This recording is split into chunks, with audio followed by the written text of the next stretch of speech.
collision with purpose, in pursuit of purpose.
Greetings, friends of the A Collision with Purpose Project. Welcome to another episode of Bridging Generations, Voices of Men in a Changing World. I am Dr. Laxley Stephenson. This groundbreaking podcast delves into the multifaceted experiences of men across different generations. In an area where societal norms and expectations rapidly evolve, this show offers young and older men a unique platform to voice their challenges, triumphs, and perspectives. My name is Augusta Foster. I'm also one of your co-hosts. And in each one of these episodes, we aim to foster an understanding and bridge the gap between generations, exploring themes ranging from masculinity and mental health to career dynamics and personal relationships. We believe by bringing together voices from varied age groups, the show sheds light on commonalities and differences in the male experiences, encouraging open dialogue and mutual learning. And I'm Juan Marcel, another co-host. And with Bridging Generations, whether it's a teenager grappling with the pressures of social media or a senior reflecting on the changing definitions of manhood, Bridging Generations is committed to uncovering the real stories of men navigating the complexities of a changing world. And ladies and gentlemen, we are your moderators for the show. Doc, I'm gonna turn it over to you. What do we have going on tonight? Man, what do we have going on tonight? The first thing is, if you look at the screen, you notice there's a difference. There is a lady on screen. Isn't that something? Yes. You know, I've been receiving lots of calls and say, what about a different perspective? So tonight we have on as our guest host none other than Elder Joan T. Randall. How you doing, Elder Randall?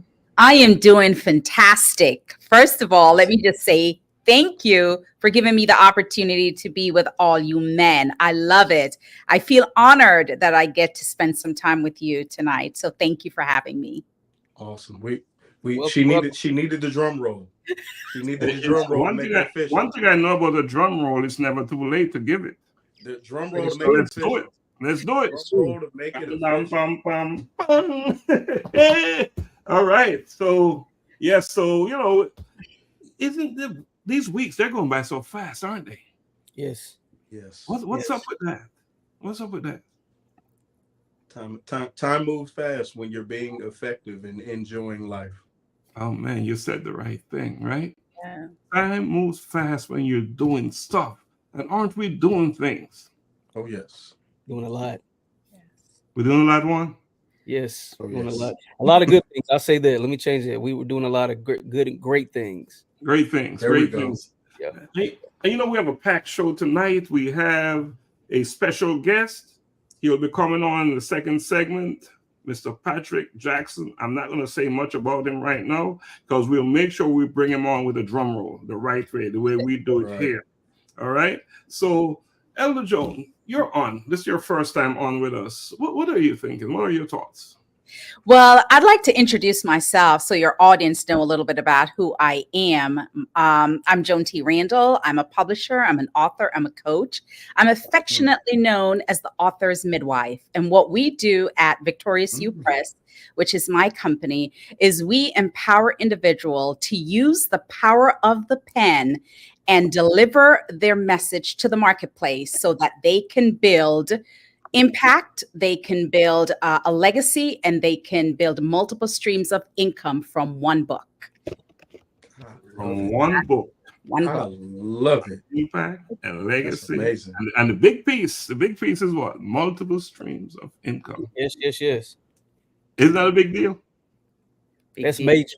Yes. Income is a big deal, right? And especially, Yeah. you know, this is Black History Month, right? So we have been talking about shedding shackles, right? And you need that income. You need that income. That money is so important. So we made a commitment on this platform that we're going to take on one challenge, one issue. And Augusta, where are you with yours? And Today, what that challenge is that you're taking on. so the challenge that I took on was, as somebody who comes from a legacy of people who provided service, I want to continue that legacy. So I said specifically, I wanted to make sure that myself and my family took time out of our day for all of the things that we have and be able to pour into those who have not. So today I was able to go out with some family and actually provide meals and food for the homeless today. So that was something where I said it for a lot of people might have seemed small to go, well, here's some canned goods, here's this, but it was really big for me, not just on the doing it to do it, but because I really wanted to be dedicated to doing this and not just carrying the engagement out with family, because my family understands the importance of it. And I believe it's something that's bred in us to do service, to provide and help others. So often in times where I look back in my family, we didn't have. So now to be able to be blessed, to be in a position to give to someone is amazing. So today it's been a very fulfilling day. Wow. That's awesome. That's big. Yeah. That's Huge. any questions anyone have for Augusta? How did it feel Man, listen, in the moment? in the moment it's great. You know, it was the second time in a short amount of days where I was able to do it and see the outcome directly. My family and I took a short trip over last weekend, and even interacting with a gentleman who I saw sitting there and this itchy feeling over him. And I'm always, you know, I don't know if you could tell or not, you know, I'm somewhat, you know, I'm a shy person. But no, being a social butterfly, I'll always ask someone and seeking the genuine response of when I ask you, how are you? Not wanting the random, I'm good, but really wanting it. And I asked the brother who I saw, and, you know, my family was sitting down eating. I said, are you okay? Yeah, I'm good. And about 2 seconds later, he said, I'm not okay. I said, well, you know, man, what do you need? And, you know, I went, purchased some food, spoke with him, prayed with him. And in that moment, I was like, the feeling of being able to do for someone, I was like, that makes the weekend. So today being able to go, hey, listen, here's this, here's that, here's some goods that I know you don't have. And for me being able to do it and see the reflection, it's a blessing, man. There's no greater form of feeling as a leader than to serve someone. Like affectionately, you really want to lead, go serve someone. That shows me your leadership, your ability to want and willingness to conduct and perform service. So Serving leadership. That's feel great, man. I'm feeling great. Yeah. High on life. Well, you know, this life, man. You know, this platform, Bridging Generations, is exactly Yeah. what we're talking about. That's what we do. That's what we're building. That's what we're building. That's what we're building. Juan, tell us your story. The main thing the commitment that I took on, of course, was when I said I was going to do the opportunities that came along. I know Xavier his thing was to say no more and to do more self-care. Mine was to say yes. I often talk myself out of opportunities previously in the past, for various reasons, just overthinking things, second guessing myself. So I said I was going to accept opportunities, of course, to make sure that they're good and the right opportunities, and then accept them. And even if I felt scared or intimidated or underqualified, I was still going to move forward. And so that's my commitment to myself. And two things. One is, like I spoke about last show, is the Bridge Fathers Group. I've actually been meeting, and here's the thing, I put it out there, and we've had people show up. Matter of fact, a substitute showed up at the academy the other day, and we were talking. We were just walking down the hallway. He was like, "Man," he said, "I got a young men's mentorship group. I'm really passionate about." I said, "Really?" And so we connected then. I introduced him, to the group and talked to him about that. And he was like, "Man, I want more information. I want to get involved." I was like, "Well, look, it would be great to have you and some of your guys come over. So when we do the next lock-in, we have people who are signing up, even adults, to come in to speak, to engage with our young guys, and even bring some of their mentees and guys that they're actually serving in their community, in their group, and mentoring." So that was a big one. And then secondly, I finished my interview for the segment they have for me in the magazine I was telling you all about, and they sent back the draft. So I got to review that. I got 4 days to read through the draft and see if there any changes need to be made, so they can go ahead and publish it and release it. So yes, all of that is to be honest with you, is terrifying, but I'm excited about it. I'm proud of myself. So yeah.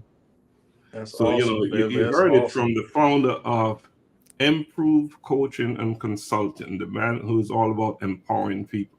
Thank you, Juan. That's Great amazing, job. man. Great job. So if you're watching us and you've seen us before, you'll notice that our screen is very different tonight. And I said it earlier, we have it.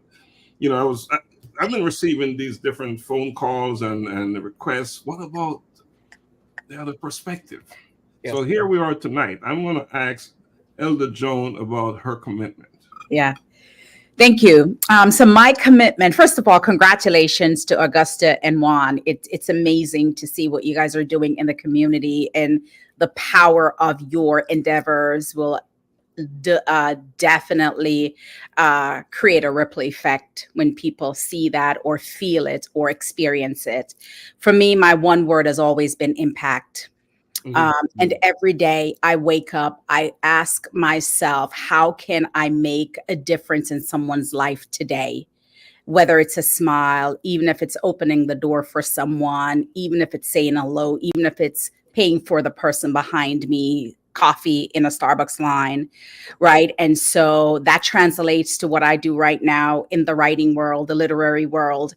And what I notice, in the last, I don't know, maybe the last decade or so, literary endeavors is kind of falling by the wayside, right? They've taken out cursive out of schools, and the use of technology now is so heavy that kids don't know what 2 times 2 is anymore unless they put it in a calculator on their phone. They cannot do change. You go to a grocery store and you see a Gen Z, and the bill is $6.10, and you give them $10.10 to give you back $4, and they do not understand it, right? So one of the things that we have taken as a company is, how can we impact the lives of the youth?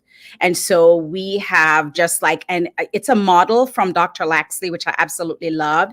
And so now what we're doing is, once a year, we're giving a scholarship for, I'm Jamaican, so we're giving a scholarship to a country outside of the US, and then one in the US where it is going specifically to the literary department. We want young people to understand the role of writing and editing and publishing.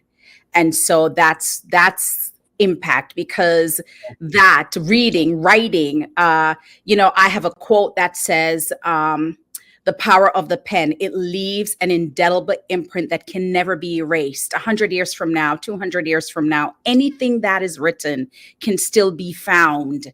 You know, when you pass away, no matter how great you are, no matter what you have done to impact lives, if you never tell your story, nobody will know your story 50 years from now, 100 years from now, right? All these amazing things you guys are doing has to be written. There's a book that has to be written about your impact. So it is left for the next generation after generation after generation. That is legacy. And that's what I truly believe in, the power of the pen. That is so poignant, specifically with and I'll say this quickly. I'm somebody who I enjoy spending time with the elders in my family. I'm blessed to still have, grandparents in their mid to upper 80s, great uncles, great aunts who are still alive and well. And I like visiting family, and I don't ignore my younger cousins or uncles and aunts, but I like being with those elder statespeople and matriarchs and patriarchs and family, because I say, I need to hear these stories, because at times, I think I've told my grandmother 1,000 times, write a book. And I go, someone has to carry this story. And one of us, I said, if it's me, I'll put it on pen. I'll put the pen to paper. I'll record it, because so many, the kids today say we're losing recipes. Yep. And in this moment, this is how they get lost, because no one writes it down. Yep. No one writes the vision to make it plain. Nobody, Come on now. nobody writes the vision that makes it plain. So yeah, that's amazing. How do I donate, or how would someone go about assisting with the program that you're doing, specifically with the scholarship? Yeah, it would be through like a sponsorship. Okay. And so, I'll be able to connect with you after and give you a link for that. But Awesome. Drop that link in the chat. Drop that. drop that link in the chat. Wow, amazing. Our producer will put that up for us. Awesome.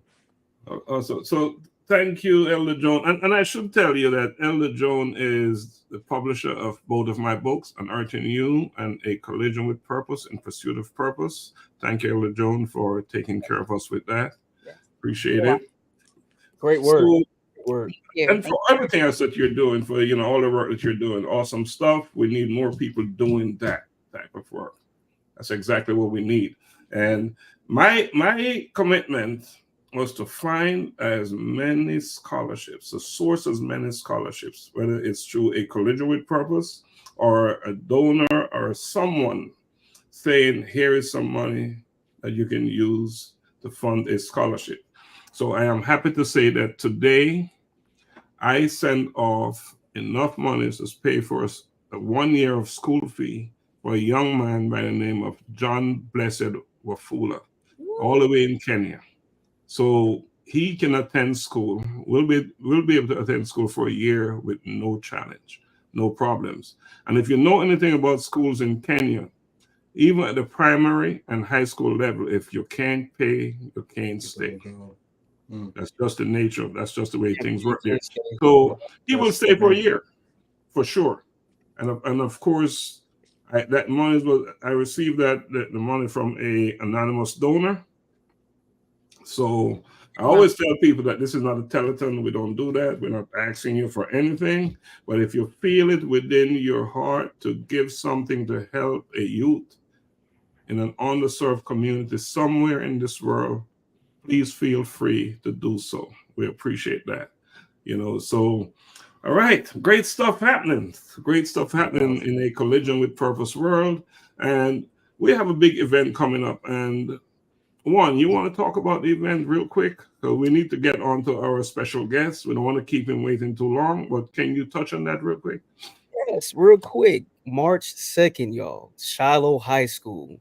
We are colloquium. We're having this opportunity for us to celebrate what Dr. Stephenson would call unsung heroes. Several. How many honorees do we have, Doc? My goodness, 13. But I tell you what, we have one on the screen right now. Yes, we do. Yes, we do. So now you all have a face and a voice of one of our honorees that we get to celebrate for the remarkable and exceptional work that they are doing in their communities. And so it's a night of entertainment, networking, fellowship, community, food, and good music, all of that. Come out, get your tickets. Tickets are $100. But here's the thing: what I love about it is that not only it's 100, but it covers two. So bring your guest, and you get one book, and it's going to be autographed and signed. So it's going to be a great night, March 2nd again, 7:30. Right?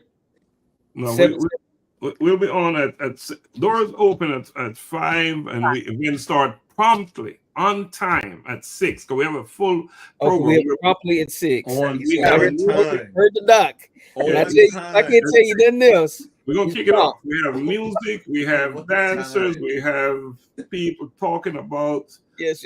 how they discovered their purpose, but more important and most important is what they're doing with it. Yes. Are they using their purpose to make a difference? The And, impact, as Elder said. each time I bring on a honoree on our program, it's so much easier. I don't have to explain why they are. We're honoring them. Wow. But when they talk about their work, it becomes obvious. It's so obvious. So we're honoring Elder Joan T. Randall for all that she's doing, and she just touched on a small piece of what she's doing about the scholarship. So, we're all about education. It is Black History Month. Education is our way out. And tonight we'll be introducing a guest who's about education and about nonprofit work as well. So maybe we should take a break now so we can get to our guests. How about that? Let's do it. Let me say, before we roll into it, I will be playing a tape with all of our honorees. All right, so let's do that. Let's take a quick break, and then when we come back, Juan, you'll bring our guest on, okay? Absolutely. Our special guest. All right.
Welcome back, welcome back, welcome back. So how about that piece of music? One of my artists that I managed made that for us. How about that? Quality. I like the music. That was hot. Nice. Nice. Hot. Yeah. That's for us. So anyway, let's keep it moving. Let's bring on our main guest for the evening. Well, look, real short, real quick, because he's going to come on and elaborate and expound on the great work he is doing. He is a former principal. He's an educator, very active in his community. He is the founder of Team Go Forward. He is changing lives through education. You know, is connected to sports and athletics, all of these things that are pretty prevalent in our community. And he has a lasting message and impression in his community. So I want to bring you on. You all welcome our guest. It's Mr. Patrick coming on. Welcome, welcome, welcome. Drum roll, drum roll, drum roll. I wanted to call you Coach. I already felt like I wanted to say Coach Patrick. Coach, look, That's no problem. No, thank you so much. Good evening. Good evening to you all. Thank you so much. I was backstage listening to all the great work you did. And just like you said, Juan, you can call me Coach. I hear a lot of the work that we'll speak to in a minute about the great work that you do and you all do. And that's the first word that mostly come to my mind too, is Coach. And I thank you all for the coaching and the work that you do. And thanks for having me on. Thanks for the great introduction, Juan. Man, absolutely. I couldn't even find the words. I'm just so impressed. Thank you so much. Thank you. Welcome. Welcome. Well, Patrick, so good to have you on, man.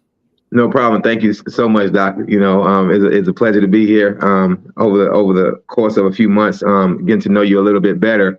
I just can't do anything but appreciate the work and the wisdom and the guidance that you don't even know that you provide myself, a young man like myself. I love attaching myself to older mentors that have done the things that I want to do and to make the impact. So I thank you so much, and I want to give you your flowers right here in person as well. So thank you. Thank you. I appreciate that. But you know what? Tell us about you. Who is Patrick? Talk to us. No, thank you for that. Seriously, just for the opportunity and the platform to even just speak who I am and my story and the message that I try to. So I want to show the gratitude that I have for this, just being here with you all. A little bit about myself. I don't think it's much to me as far as this special person. I love what the message is here in the mission, because I do think I am a product of just shedding shackles, of just still bridging generations, like we all say, because I know I'm a little unorthodox, and I think for the experience that I have and a little bit about my background and profession, I love speaking of my story, because it speaks towards and antagonizes a lot of the stereotypes that we know sometimes that can be our shackles per se, and I love shedding them by showing and doing. But myself, I was born in Hartford, Connecticut, actually. I love claiming Georgia and the Atlanta area, but I was born, like many people, in another state, but was raised here in Atlanta, Georgia area from the age of 4 or 5, and grew up on the south side of Atlanta here in Clayton County, Georgia. I love Clayton County. A lot of people say, man, that's crazy, but I love Clayton County here. It's going through a lot of times from myself of growing up here, graduating from Morrow High School. So that's where I really graduated from high school at, and I'm a product of HBCU. Went to Savannah State University. So I love Savannah State University. I love what we produce. And we also think of, we have a phrase that we speak of, that you can get anywhere from here. And it's just something as small as that phrase in itself shows a little bit of my story, just like many others, that we can get anywhere from, no matter what story that we come from. A little bit more about myself. I love sports. I love athletics myself. I played football, and I was fortunate enough to have a scholarship. I walked on to Savannah State University and received a scholarship for I think 2.5 years, I believe, and was able to work hard and once again shed those shackles of walk-on players can't get scholarships and don't work real hard. So that was one of the early challenges that I was motivated to show, that no matter where I'm from, I was able to earn that same D1 scholarship. After that, I never knew that I was going to work with community outreach. I truly start seeing that I naturally would call into working with the youth and doing some outreach. So I started working with YMCA and Boys and Girls Club while I was in college a little bit. After that, I decided to take a chance. I pursued professional football. I was able to play, I'm not sure if you all remember, arena football. I played indoor arena football for about 5 or 6 years in Illinois. And I love sports, and I apply it to life every day. It's things that, Juan, it's funny you say that, because I do love sports, but it's one of the last things that I speak of now, even in my community outreach, even as an educator, because it used to be a time that I can start with, hey, I played football. Hey, I had a scholarship, or hey, I played some professionalism. But most importantly, I understand what sports did for me and how much it applied me to my life, and how much it applied to adversity, hard work, ethic, and study. No matter if it's film study on the field or studying your opponent on what you want to do, that's life to me. Whether it's waking up early in the morning for going to practice, whether it's staying ahead of the game and understanding the environment that you're getting ready for. So even early, I started realizing that no matter what happens, sports is something that allowed me to learn how to work hard to get whatever that it is that I desire to do. After that, I decided to become an educator. I walked away from professional football because I had an opportunity. An African-American woman, amazing Black lady. She was a principal of a charter school, and asked me to come work for a charter school. And at that time, I laughed at her. I said, I don't want to be a teacher. I don't want to be a teacher. And little did I know it was a calling on me. And after I was a paraprofessional for 1 year and playing football and traveling, I decided to say I would like to take an offer on being a 4th grade teacher. So that was my first year as an educator, being a 4th grade teacher. Even then, athletics and coaching or being coachable is something that exuded, because not being in education and not knowing the traditional way of standards and curriculum and things like that, I had to be coached by my principal, and she was quite great at coaching someone like me on what education should look like and where we're going with it. After that, and just a long story short, I taught middle school, and after that, I was able to become a dean of a school in my 3rd year as an educator. So I became a dean and assistant principal. After I think about 6 years, I did 2 or 3 different charter schools as a dean. And one of the best things happened. I decided to go for some principalship, and we decided to start a charter school. So we started a charter school here in Atlanta, Georgia. I was the founding principal for 3 or 4 years. And this is my first year walking away and doing my nonprofit full time. It's something that I've seen over the years that I've allowed and made other schools, I believe, okay with the culture and climate, coaching, leadership, and development. But now that's what I do through Team Go Forward. And to answer your question, Team Go Forward is a nonprofit organization, and it stands for Teach, Empower, Advocate, and Mentor. And that's something that we started about 7 years ago while I was in Illinois, where I knew I was coming back home to Georgia. And I said, hey, I want to start something slowly and know that I'm going to, once again, start that legacy ahead of time. And surely be, who did I know? How did I know that I was going to make this choice? And I love every part of it. I love doing something, and we'll get into it, some of these commitments that you all said, because they're very much aligned with what my personal commitment is to the organization, to society, and to other partners that we work with. I got it. Wow. I've got. Sorry for being so long-winded, you all, but I think it's important that we tell our story. No, look, that the words right out my mouth. You give us a story. I've got to applaud, because that is the ability to matriculate through the educational system from a leadership role, specifically how you were saying your approach really was unorthodox. Like that's unheard of. Like, to get those roles, man, I applaud I applaud the fact that the unorthodox way worked. Thank you. Thank you. That's big. My hope is that someone is watching this program, a parent or a student, and what Patrick just said will do so much good and inspire and motivate them, and just get them up. Yeah. Get them back. All right. And it's crazy, you all. I just I know we'll get into the show with just so many things that even one thing I do want to just name is part of it is my story that I think is on my heart to say is I was raised by a single mother, and I think that's super important.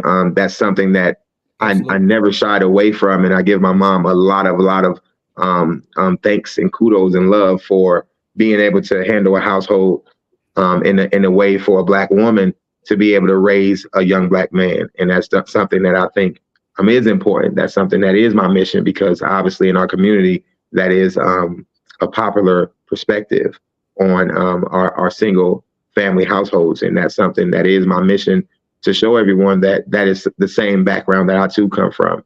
And I just want to say to everyone that it's possible, whatever you need to do. Amen. And again, Patrick, you exemplify the notion that you grow where you're planted. Absolutely. Absolutely. And that's a big deal. And that's something we talk about a lot around here. There are no excuses. You're in a situation, that is your situation. Now, what do you do with it? What do you do with it?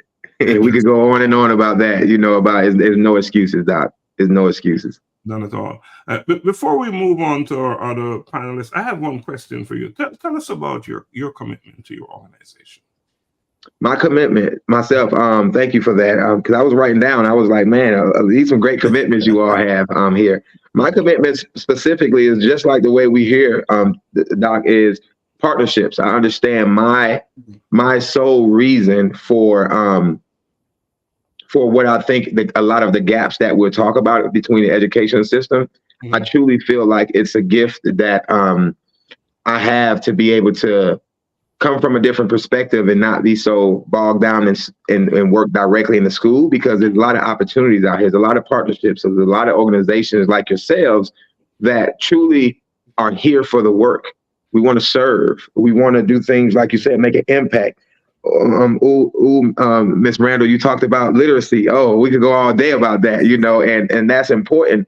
But I think it's important for myself to connect outside organizations into the school system a little bit more. It's almost like a infiltration, for lack of better words, that we should be able to do a little bit more connection. And that's what I believe within those school constraints. Whether you're part of the educational system or not, I truly think it's a barrier. It's a major barrier that has worsened over the years of kind of closing out organizations, outside third-party organizations, from being able to be more accessible to the schools. And I do think it's hindering our students more than we realize. Absolutely. Mm-hmm. Wow. We're going to stay with the principle of ladies first. Mm-hmm. So, Elder Joan. So my question for you is, you're like the epitome of a Black man magic, honestly. I love everything about you, the sports, the education, the love of people, the love of teaching, the love of giving. You're a chief servant officer, right? That's what I see you as. And so my question to you is, in looking at the whole thing about the shackle, right? Shattering the shackles. In our African community, our Black community, there is this tendency for our young men to want to go to the NFL or the NBA or something in sports.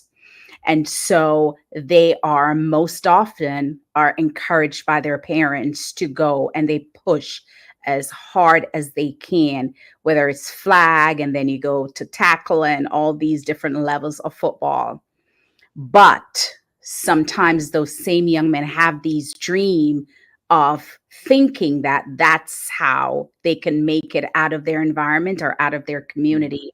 And so education goes on the back burner, and this yearning for fame where the sports is concerned, happens. How, or what would you say is the balance that parents or grandparents, I'm a grandmother of 4, can, balance that? Because I'll give you an example. I have a 5-year-old grandson, and coming out of the womb, he wanted to play football. And he was at my house recently, and he stuffed paper in his shoulders, like and here, and he put on his mask, and he has a football. And when he's on the football field, his face is different from when he's not on the football field. And every coach that he plays flag is saying that he was born with that thing. He was born with that stuff. And they think he's going to go all the way to the NFL. And that's all Izzy thinks about, right? Football. And then he tells me, I don't like to read. I just want to play football. So when you see things like that, and as they grow, I don't know, hopefully it changes. How do you, assist them with the balance of saying you have to have an education because that thing that you're dreaming of may not even pan out? How the balance is No, that's a great question, and it's funny because my answer for that probably have not changed over the past 25 years of going through that. It can be a controversial issue sometimes, depending with the parents, but I do wholeheartedly believe that we should not lessen how much we push and motivate students to pursue their dreams, even if it's less than 1% that makes it like professional sports. I truly think that it's important to apply those key characteristics, those life skills, and apply it and connect it to, hey, whatever this love is that you love, whether it's sports, dancing, cheerleading, cooking, any extracurricular activity you do, we should pull out those things that you are named, even in our commitments. We name what serving looked like. We named about what discipline looked like. We spoke on what tenacity looks like. We talk on perseverance. See, these are characteristics that no matter what environment you in, that's how you connected with it. So me, and I would say I don't have any kids, so it's hard sometimes when people ask me these advice about kids, and the first thing if they disagree with me is like, you don't have any kids, Pat. But I can speak from so many levels and perspectives over my experience what I believe work but don't work. Truly, we want to connect it to, hey, if you don't like reading, that's like you don't like studying your plays. If you don't study your plays, you're not going to pass the test, which is the game. Things like that. So it's just a lot of things that is about connection and making sure that we are teaching students how to apply those skills to no matter what environment. And I don't know if I'm saying it very clear enough. It's just without my mom allowing me to put on that helmet in the mirror and dream and wish and act like I'm doing it, that was my motivation. When I got to college and did not know I didn't have a scholarship. A scholarship did make me work hard. It was some of the push was knowing that I did have a scholarship, so it's a lot of things that can go hand in hand. And I truly think it's always important with the connection on how to apply the connection. So we have to find what motivates our students. Many times, and we'll get on the gaps, you all. That gaps is no matter if we're talking about what we're talking about now is motivation and extracurricular activities, or if we're talking about the basic level of how can we as parents and community or siblings support our students who don't know how to read or don't like reading, because it's a continuous force to be able to keeping their attention and motivating them when they don't want to do it. No different than as an adult, we don't want to wake up and go to work sometime, and someone needs to motivate us. Whether it's motivate yourself or my significant other laying there with me saying let's go, or it's hearing my kid in the background and saying that's why I do it. So we have to always, so cliche, refer back to your why. And even at an early age, you have to teach students to, what is your why? If you say you want to do this, or if you want this, this is what you say you want to do. And we hold each other accountable to it. That's so profound. I mean, you just a whole light bulb just to open up in my head just with you connecting the love of sports to literally being able to read the play. So that's how we can connect that. I love it. Thank you. That was great. No problem. Thank you for that question. Awesome. So I know I know you have a question or two for Patrick. Look, I'm over as a fellow educator, man. I'm over here just my wheels are just spinning. First of all, I want to say I feel like family. My baby brother graduated from Savannah State.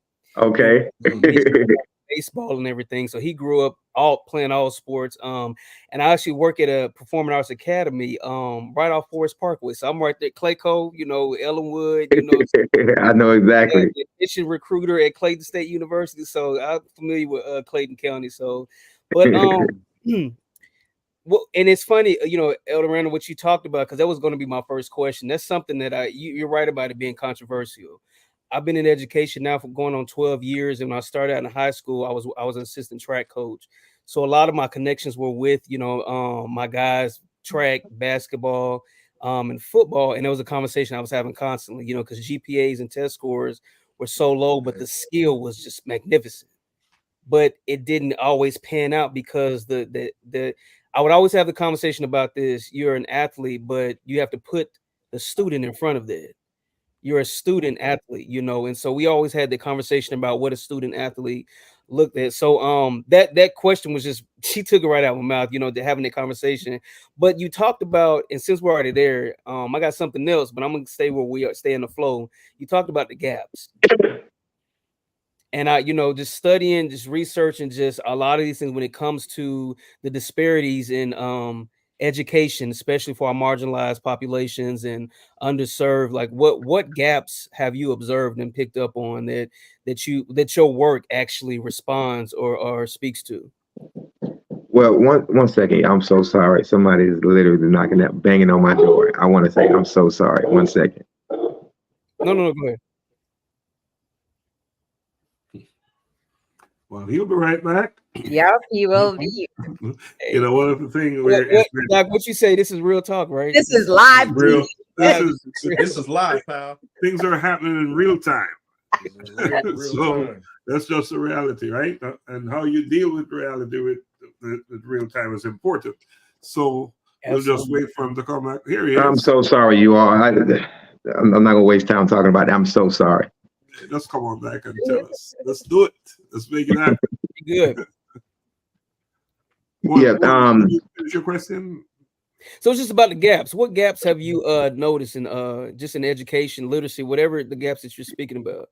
No problem. I think it's I wish we had a lot of time. I love the perspective that I've had. I'm the person that has had the opportunity to create policy to help be there and create a school at levels. And I love feedback and observation. I can't help but to I always look at the leadership in the organization. I always look at the teacher and the experience. So when we talk about gaps, my mind don't go to the gaps that students have. I can't ignore that the gaps in our adult world of training and experience and certifications or just those type things. We have a lot of gaps in what leadership looks like. We have gaps in the basics of understanding how you run an organization and how you stay tuned to making sure you take care of your adults and you train them and develop them. Once again, I'm a sports-minded person, so if the defense don't know their plays, we wonder what does the practice look like? What does coaching look like outside of it? Because outside of the game day, it's a whole week before the game day that things should have been going on. And that's how I walk into any school. So I definitely see what students are doing. And there are gaps there, but I would be doing a disservice to what I stand for if I don't name the gaps and from the top that it is. And that's in most leadership environments that we're in. So other than that, it trickled down to the gaps and that the students have. Obviously, there's not a lot of room by way of design in schools. We go on to schedules, school year calendars, all of these things that we understand that the school to prison pipeline is real. Yes. Yes. It's real, Yes. like it's real for real, and it's in plain sight. Yeah. It's in plain sight. I've created a school, and even myself, at the level that I've had school, I can honestly say I love confidently. I can say without worry about penalty that I literally disagree with the educational system Yeah. and the format of it and the reasoning of it. And it used to be times where I work under schools that I can't say these things. But really, it's a never-ending story of the gaps and the perpetuation of the system and the gaps. And I say that with true clarity and passion. That it's things that even I would say is important for people like us and organizations like us to keep doing what we do, because I don't see it fixing the educational system Yeah. No. as much as people think. And with that word system is even intentional.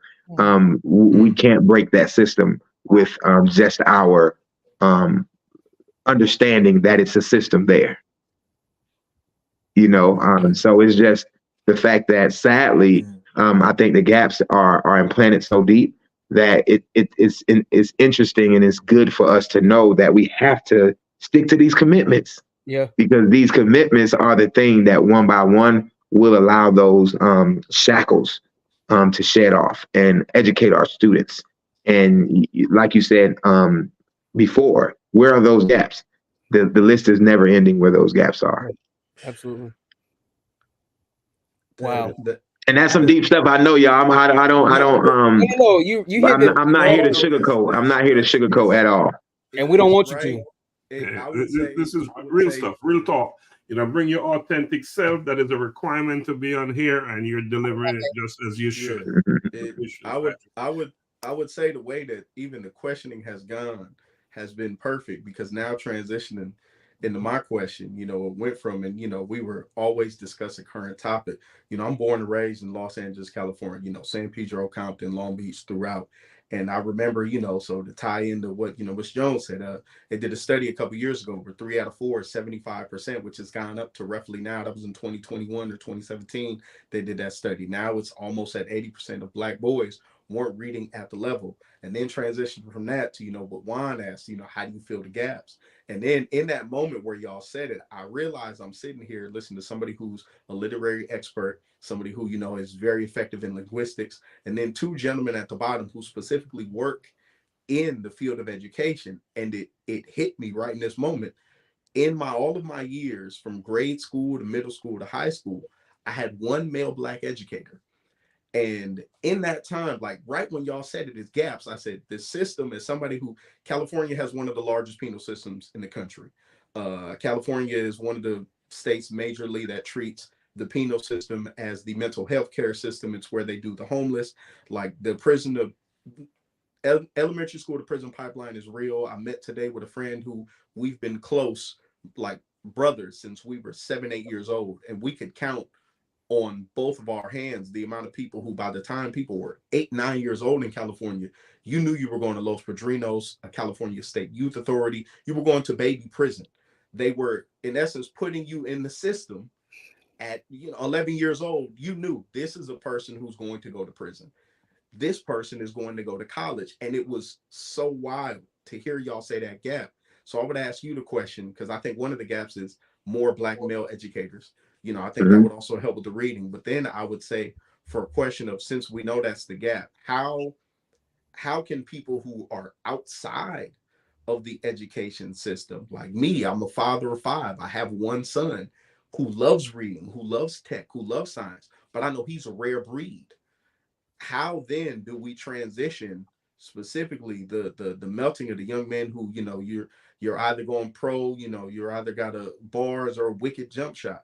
How do we transition them to making, not necessarily being square cool? I emphasize, I love being out of the way. But how do you get to them from the non-educated, like as a non-educator? What are some tools or some goals that you would say to get somebody, the everyday person, the parent, the father of a son who really wants to play, and he doesn't emphasize, if your grades ain't hitting, neither are you. Like, what tools would you say could use to engage them to get this next generation to understand the importance of that education, that they're the foundation of filling that next gap? Mm-hmm. No, great question. I hear twofold right there. I think to speak back on the impact of Black male educators is huge. It really is. One thing I can say, I've seen this in both states that I've worked in as an educator, is that it's not a lot of Black male that go even into the field. Let's just say even into the field.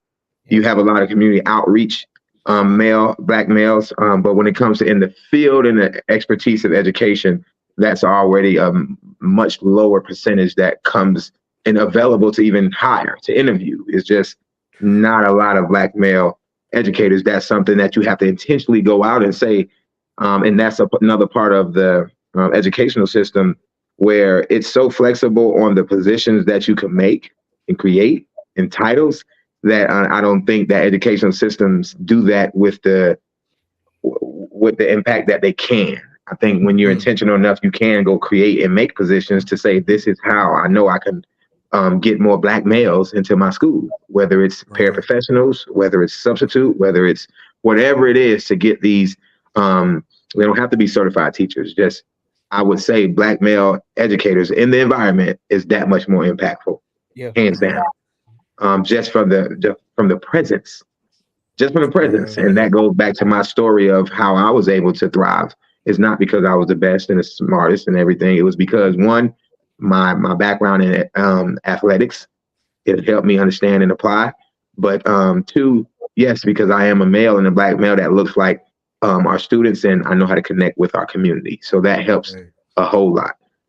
So I just want to still say, just create more opportunities, get us more involved, be intentional, and that rolls over into what other things that we can help outside or non-exclusive parents/educators on how to do things, and you give them more access. That's one of my commitment words, actually, was partnership, access.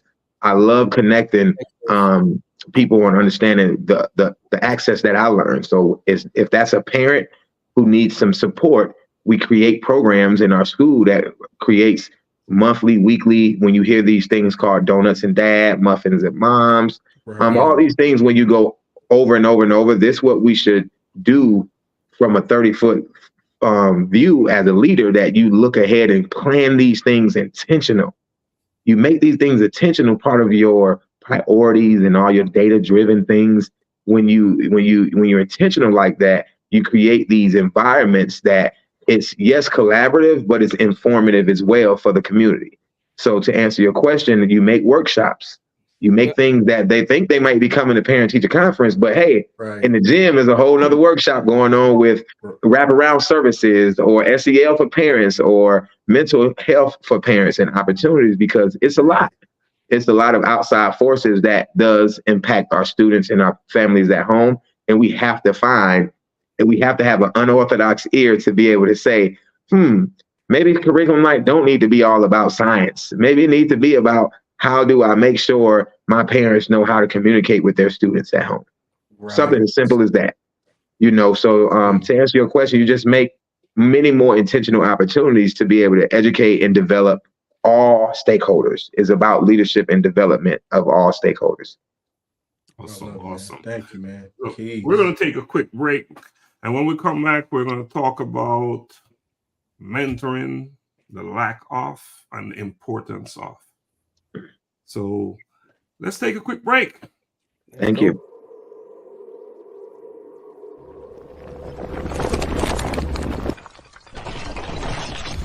A collision with purpose, in pursuit of purpose.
Welcome back. Welcome back. Two of my favorite rhythms, right? The first one I'm actually playing guitar in the first I one. could hear it. I knew it was The first one, and it's composed by Shella Topstar, an artist that I manage.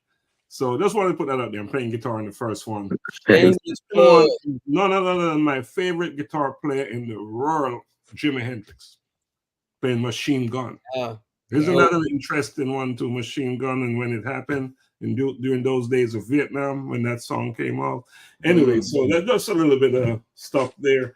But just welcome back. You're here with us on Bridging Generation, Voices of Men in a not so friendly world.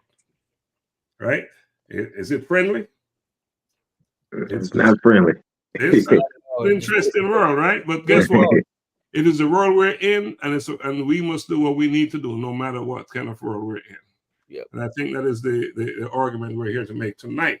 So we're going to talk about mentoring, the lack of, and the importance of. So my question to you, Patrick, is how do we get more of us involved in mentoring? More of us involved in mentoring. I think first, it's always streamlining what is mentorship. I think being clear on what the status quo is very important, because there's so many different perspectives on what mentorship is and what leadership is. And I think that is something that's super important. Obviously, an educator by nature, I like modeling. I like teaching first. I don't like just seeing what the kids or the participants know. I like just telling them what we want them to know, and then and making sure we check for some understandings. But I think it's first that we have to surface what is mentorship and what is mentoring.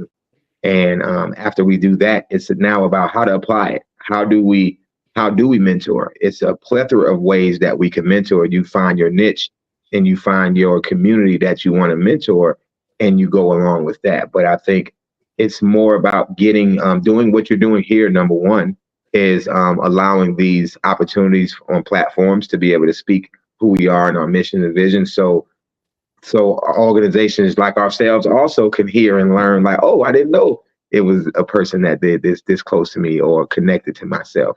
But I think it's just still networking and getting to know each other, speaking your truth, speaking what your mission and vision is. And in this game of mentorship and community outreach, you have to talk about it, and it will attract the right people and opportunities. Right. Thank you for that. And, I don't think we need to say how important mentoring is. That's a given, right?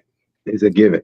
It's a given. And you look at this platform, 5 of us on here, and not one of us ended up where we are on our own.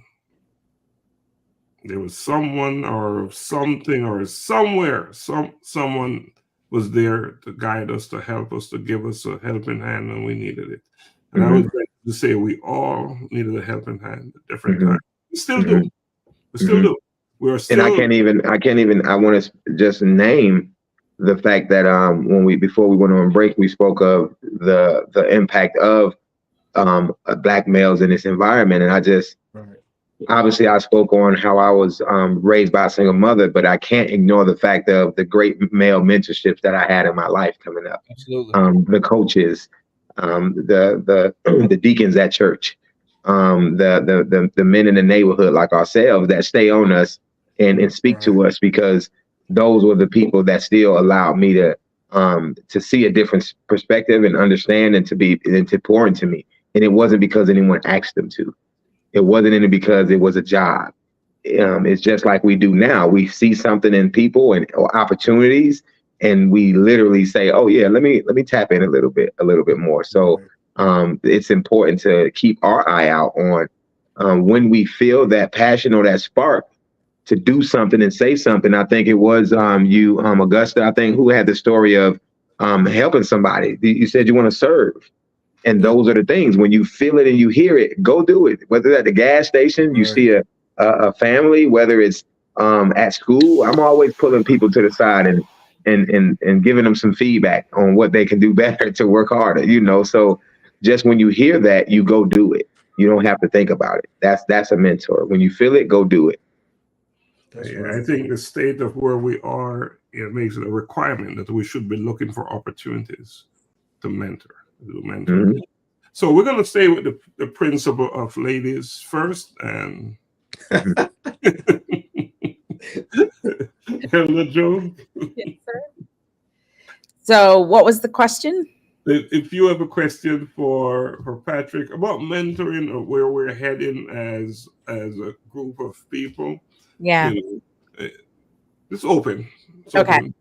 So I love the mentoring part. And I love the fact that you stated that all of us at some point in our lives have had somebody that we looked up to or came into our lives as mentor or leaders, or coaches or accountability partners to be able to get us to where we are today. And I think, as we grow and as we learn, I have 4 core values in my business, and they are live, learn, love, lead, and legacy.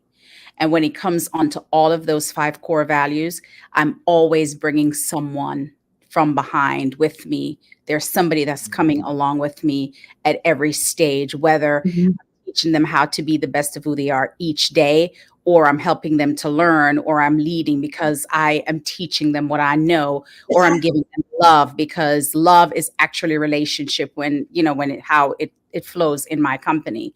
So I think the whole piece about mentorship is, I love that Patrick says stating the expectation of the mentee, but also finding out from the mentee what they're looking for from the mentor. So it becomes this partnership, so that, goals can be achieved and accomplished through that. But I think as we are where we are now, that we are the role models for others that are coming behind us. Mm-hmm. No, you named something very important right there. Was that's effective. I see this. You say coach on your title, so I know it's in you. That's something that we have. I know it's cliche. The 6 steps of giving effective feedback. That's one of a popular leadership coaching book, but that's the part about it. It's the relationship between a coaching session. It's like, hey, let me hear from you first. Some of my best coaching, my leadership coaching, is the first thing we sit down and talk about is, what is your goal? How do you want to be perceived? One of the most impactful questions I've ever had to answer. How do you want to be perceived? Because it's my job now to coach you on every decision you do, on making sure it exudes how you want to be perceived. Yeah. No one is going to want to be perceived as a negative, bad person. So every time you ask them that, they're going to want to be perceived as something good. So now it's a matter of, when we're having challenging conversation, difficult feedback, I'm going to always go back to, this is how you want to be perceived. And I'm just giving you my advice on how you can reach that goal. So I think that's a part of coaching, that you make opportunities to allow them to hold themselves accountable for what they said and did. Yeah. So I'm not telling you what I want. I'm just we're gaining an understanding on what both of us want from it and our goals and how we're going to mesh it. Because you have to be goal driven, and that's something you name, Ms. Randall, is, hey, you have to sit down and basically hear from each other, form a relationship, and create goals. Without that, you can't move forward. Right. So, thank you for that. One. Yeah, I'll say this. I was just listening, and when we were talking about how do you, well, the question was, how do you get more of us involved? And I just was thinking through my experience as a mentee as well as a mentor, and I know there have been quite a few times where, unbeknownst to me, that there were young individuals around whatever surrounding setting I was in who were watching me. Yes. And then through conversation, they then turned into, the question then came, can you be my mentor? Of course, like you said, observe and watch. And I, would observe certain things about them, like, oh, it's about him, and, just different things, just through discernment and just observation. But But my point in sharing that is I realize that at times, sometimes it's you, and I tell people this all the time, even as parents, and sometimes it just takes you being the example. A lot of people watch, our behaviors and what we do and how we get through. And I, like you were sharing, I was raised by a single mom, and I'm grateful to God that He sent, men across my path, for me to engage and to connect with along my journey. But not having one necessarily in the household, there were things I had to figure out, bump my head, or just watch, or best one of my friends' dad would, hey, I was watching this, hey, take this so you can have this, and different things like that. But I know sometimes I didn't always know how to ask the question. Or if I did have a question, I was too intimidated to go up to someone that I looked up to, and because I didn't want to seem weird, Mhm. So I think a lot of times, it's being approachable, and just relatable, where they feel comfortable enough to even come up to you and say, hey man, I really like you. I really appreciate you, like being around you. Can you be my mentor? And that to me speaks volumes. Because I'm not the extra. I'm not like my brother Augusta here, who's the social, I meet a lot of people, but I'm that guy. At a big crowd, I'm gonna find me a comfortable corner, and I'm gonna work that corner. I'm not gonna work the room. That's just me. So it matters that they feel comfortable sometimes when they do have questions, but they don't feel comfortable enough to ask them or even know how to ask them. So I noticed that as well, just being that example, for them to want to follow. Yeah. Oh no, that's important.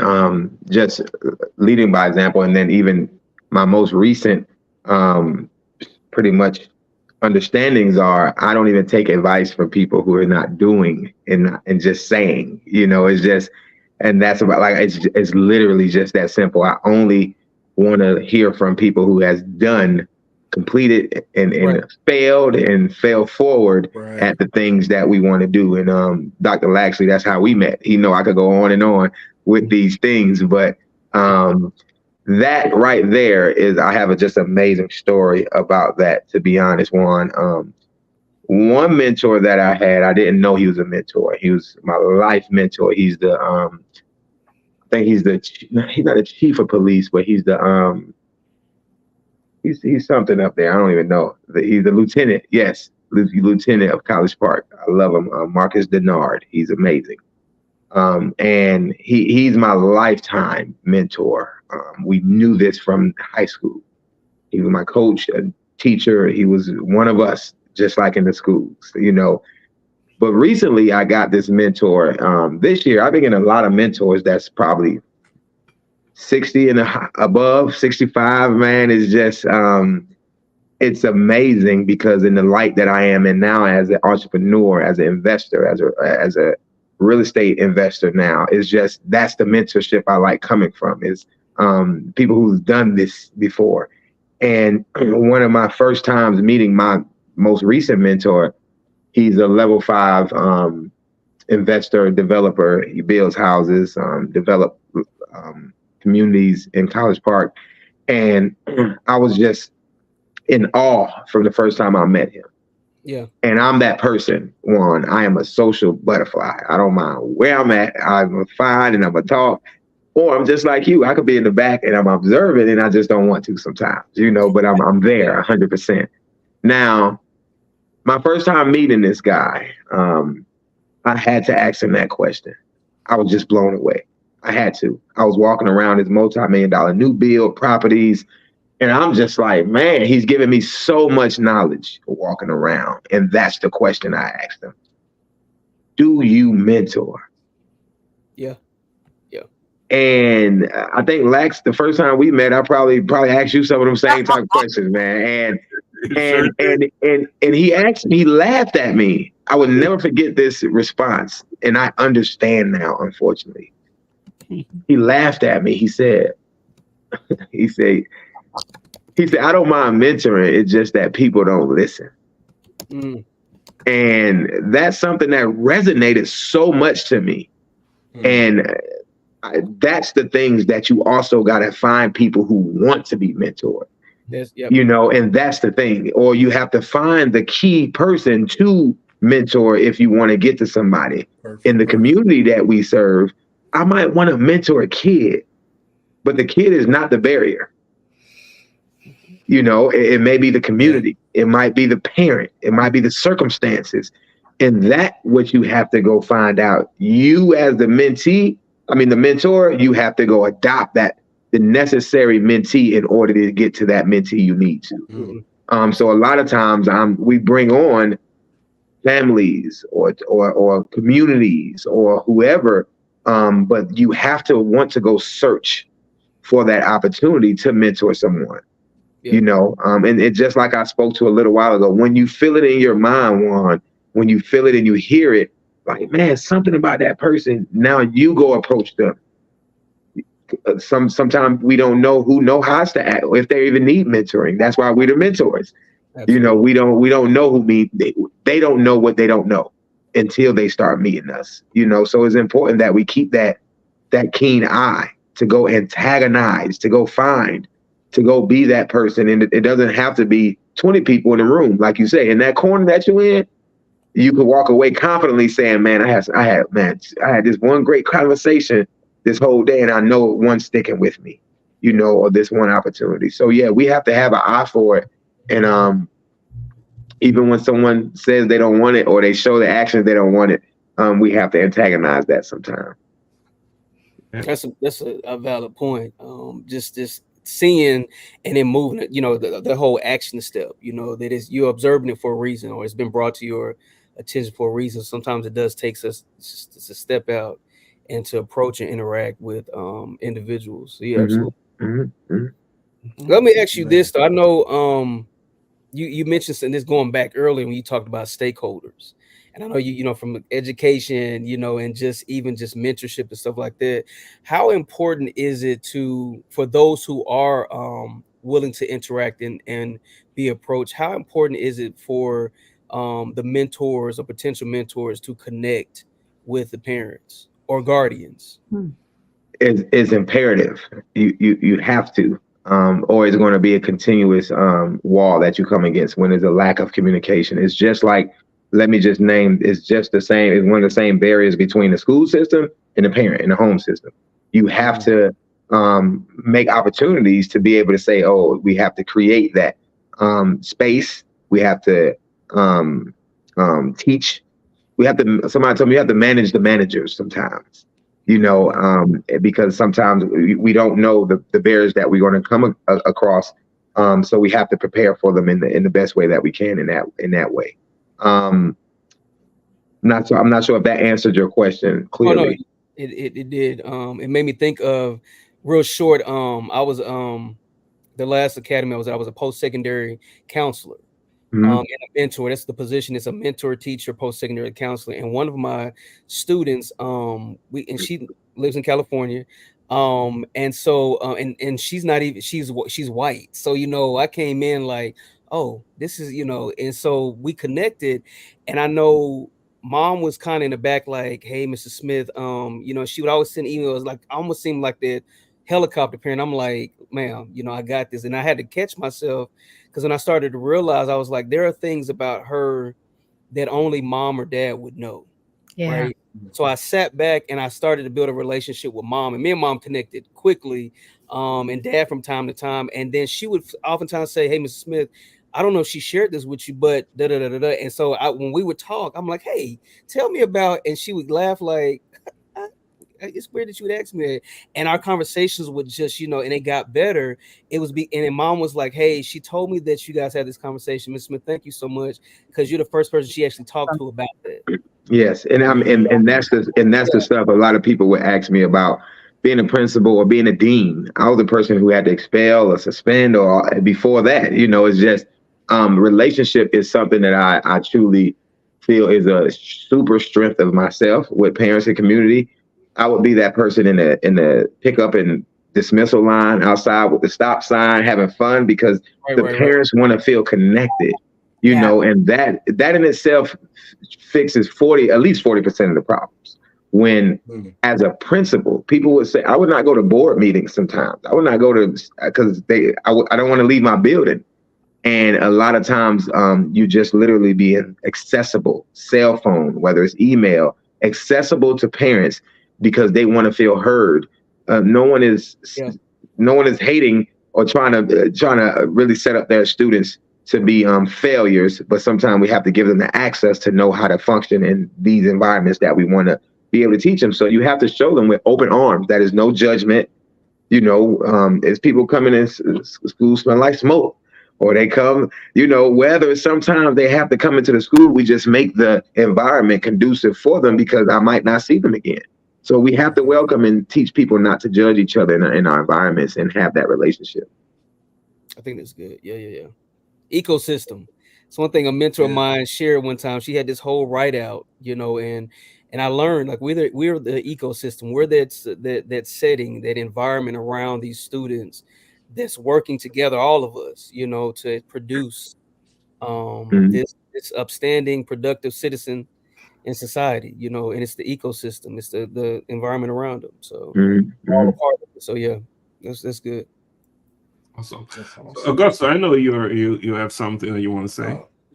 Listen, I don't even have a question. I'm just sitting here just in awe. Like I said, with somebody who grew up, mixed groups of kids, in my educational system and throughout school, all of the different schools that I went to for different reasons.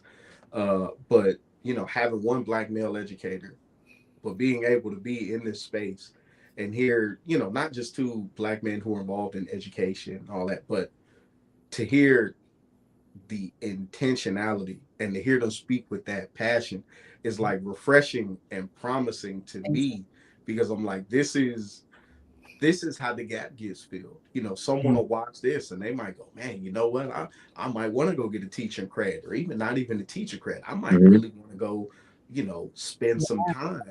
I did it when I lived in California and my kids were younger. I was like, I really used to enjoy that time of volunteering at their school. So like, even just hearing them speak, man, is giving me all of the feels, because they have this passion and this genuine love to do what they do and to affect the change. And that's I love it, man. That's amazing for me. Yeah, that's amazing. Yes. I was just reading the private chat and there was something in there that made me laugh. I won't say what it is.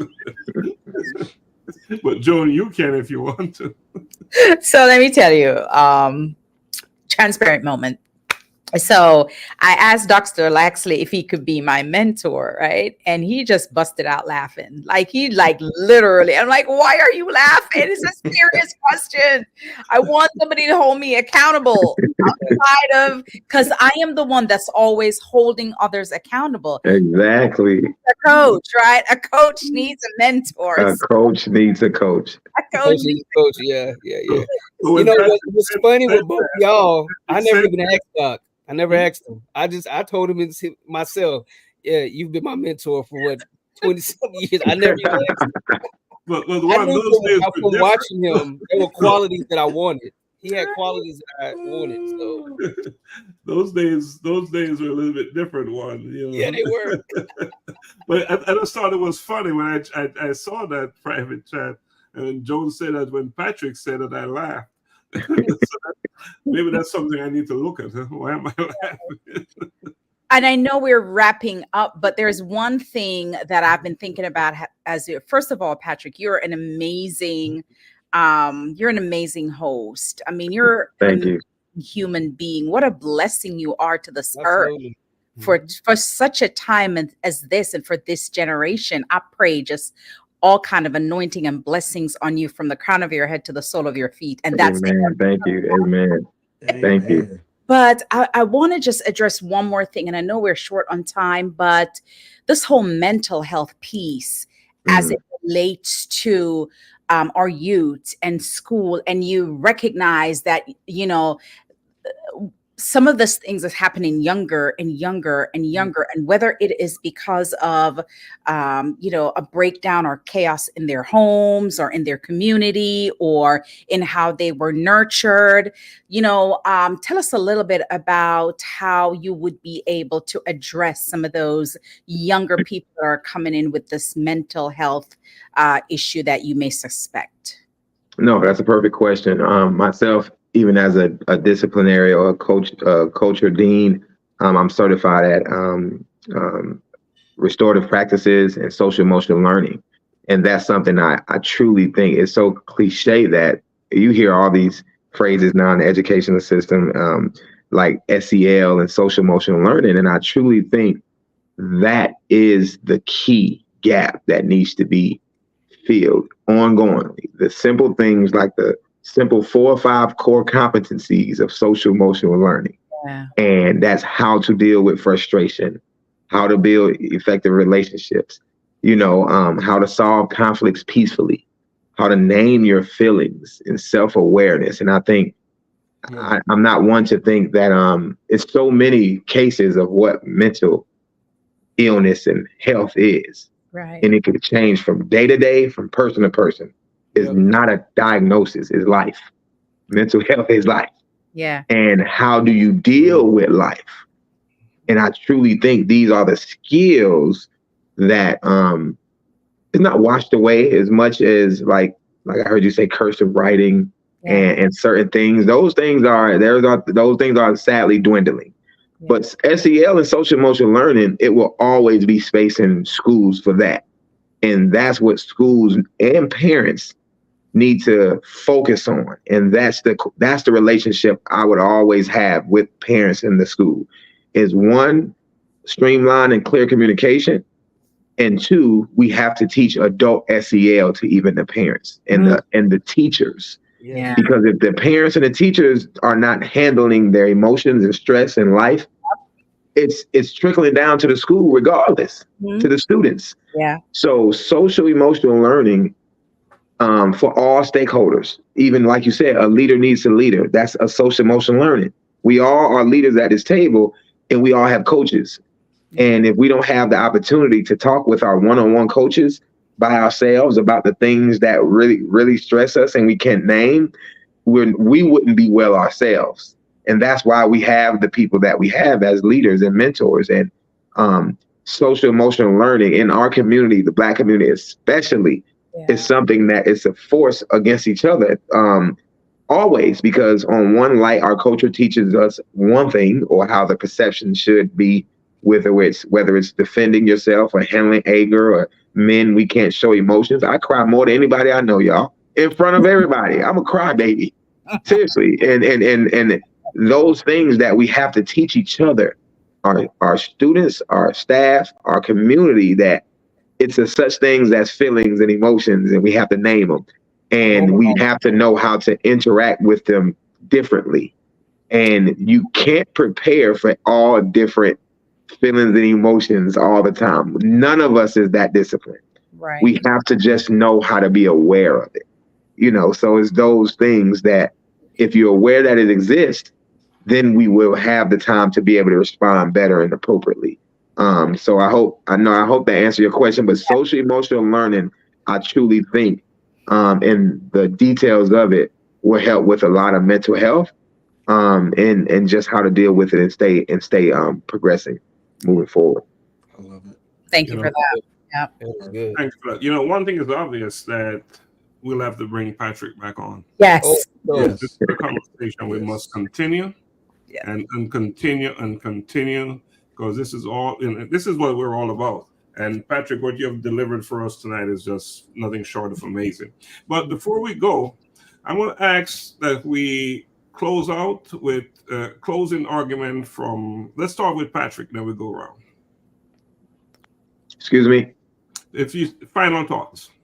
Final thoughts. I just want to say thank you so much. My final thoughts is I enjoyed this environment. I can confidently say this is my first podcast that I was invited on, my very first one. So I thank you so much. My final thoughts are to please continue to offer this platform and opportunity to individuals like myself and yourself, and I will continuously keep pushing your mission and vision. And I'm committed to continue to bring partnerships and access to you all's platform as well. So my final thoughts is gratitude so much to you all. I like walking in your shoes and your footsteps. So I hope that you all have the green light to stay with me, stay connected, and make yourself my also accountability partner on the things that we say that we're pushing forward on. Awesome. Thank you so much for that. Yeah. So again, we stay with the principle. The woman Ladies First of all, let me just say thank you for breaking the norm and inviting me to be a part of the men's conversation. I truly enjoy it.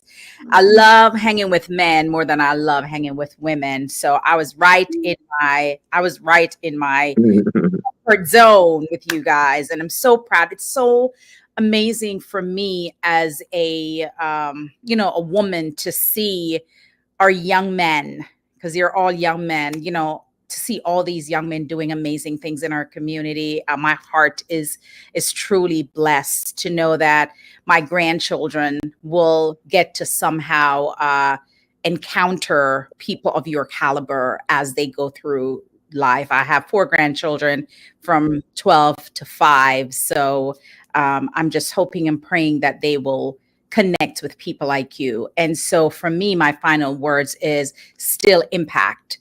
How do we continue to use our influence, to use our lived experience, our life experience, our gifts, our talents, our skills, or abilities, our treasures that we were blessed with to impact the lives of those that are coming behind us. And I will continue to do that. And I'd love to support you guys. And I know you would ask for the link for our scholarship, not scholarship, our sponsorship for the schools. I think I sent that to Donna, so I'd be happy to send it to you guys if you need it. But thank you, Dr. Lax, for the opportunity to be on with you guys tonight.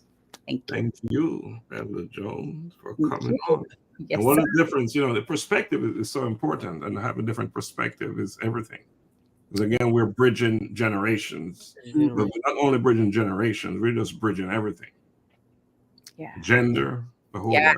Yeah. Yes. It's a big deal. It's a big deal. Yes. So really appreciate you coming on. And I know you'll come back on because what you have to share and offer it's so important, and we all need to hear it. Thank you so much. Thank you. So let's keep it moving. Juan. I'll say this, Elder, first of all, it's our first time interacting, even just virtually, and I'm just blown away. Like your presence, just I don't even have words. It is very rare, but I don't have the words. But I just want you to know that it's just been a pleasure. Thank you. Co-hosting and moderating with you. You bring so much to, as my principal would say, flavor. You bring so much flavor. Well, thank you. It's that little touch of Jamaican. I believe it. I used to try to, tell people I was, because I've been around enough of them. I feel like I'm a little West Indian, give me some. Oh man, but Coach, man, I'm same thing. Man, it's an honor. Definitely looking forward to having you on again, and just even connecting outside of here. The work that you're doing is exceptional. So keep going. And I'll say this just to our audience. Parents, you matter. Guardians, you matter. If you're a grandparent raising your grandchildren, aunts and uncles, older siblings, whomever you are, or if you're taking on your neighbor's kid, whomever you are, you matter. Show up to the board meetings. Yes. Volunteer at the schools. I can tell you now, as an educator and an administrator, we need you. We want you. We welcome you. So just show up. I say sometimes it's just your presence that counts. So just show up because you matter. And the last thing I'll say is, like Dr. Maya Angelou said, when you get, give. When you learn, teach. We all have the responsibilities to pass it on. Absolutely. Absolutely. It's that river mentality, right? Yes. Yeah, just deposit good things as you go along, as you walk in life. So let's not be the lake that store and contain. Let's be that river that is flowing and just dropping all the wonderful stuff for the opportunities everywhere you go. Well, we should say thanks to all those out there watching, and the comments we have been receiving. It's just awesome. We encourage you to continue to watch us every Thursday at 7:30 p.m. and just continue to watch us, because we believe that what we're offering here is something that you need. We all need it. And I know us on the platform, we benefit the most from it because we're engaged and involved in the conversation. So just continue to do so. Watch us, share it, spread the word. because we need more of this happening. And we even encourage you to go out there and start your own podcast to talk about things like these. Because the more of us doing it, guess what? The better. Yeah. The better. You know, so to our special guest, Patrick, it was a pleasure having you on. You know, we've been talking for a while. We've had, each time we have conversation, it's been just awesome stuff we talk about. Absolutely. But to have you on here is just a special opportunity, special moment for all of us and for our listeners and watchers out there, especially. And Elder Joan, thank you so much for coming on. We really appreciate that. And you'll be back. Yes. Who was it? Arnold Schwarzenegger. What did he say? I'll be back. I'll be back. But, you know, before we close, a big part of shedding anything, especially the shackles, is knowing how to let go. Yeah. Letting go. So I did a piece on my Daily Insight. I just want to read one little bit of it before we go. And it says, letting go doesn't mean forgetting. It means choosing not to let our past dictate our future. It is about leaving behind the weight of what was to make room for what could be. It's about walking away, not because we want to escape life, but to embrace it fully with arms wide open and hearts unburdened. So I want to encourage each of us, all of us, anyone listening, that as you stand at the crossroads of your life, ask yourself this question: am I holding on to something that is time to release? And remember, letting go is not a sign of defeat, but strength. It is a declaration that you value your well-being enough to walk away from that which no longer serves you. So I want to leave that with everyone. And Thank you for that. That's good. That's good. Right? Yeah. So until next time, on Bridging Generations, Voices of Men. Voices of Men. No problem. Thank you all. Thank you. Thank you, and just blessings always. We're going to close out with a video. So, Donna, can you play that video? Blessings from Jamaica. This is Sheila Topstar. Tonight I will be performing one of my latest singles entitled Far. Yeah. Now, this song is a reflection of my life. However, I believe that this song can also be a reflection of your life. Enjoy. Far me I come from, and me know where me I go. Far me I come from, and me know where me I go. Me see the aim, me I navigate to success. Working smart, no rest. Me I see the progress. Want to achieve, so me give it my best. Me I do my thing now, watch no one else. Some of them must be thought they were my friends. Smile with me, but I meet them against them. Want to set up my life and my journey end. Know me I am far, born as a winner, me no know about failure. Happy make it big, happy make it major. Stacking up the currency paper. Far me I come from. Me know where me I go. Far me I come from. Me know where me I go. Now last me way now. Cause me know where me I go. Far me I come from. Me know where me I go. Me know me I go. Cause me know me I come from. Where me I come from. Dark like dungeon. Some say me not go nowhere. That's my assumption. But mine I kill them so them brain function. Far me I come from. Me not turn back. Overcome me struggles, me no want it come back. Judas them a fight me. Mortal combat them full up a jealous.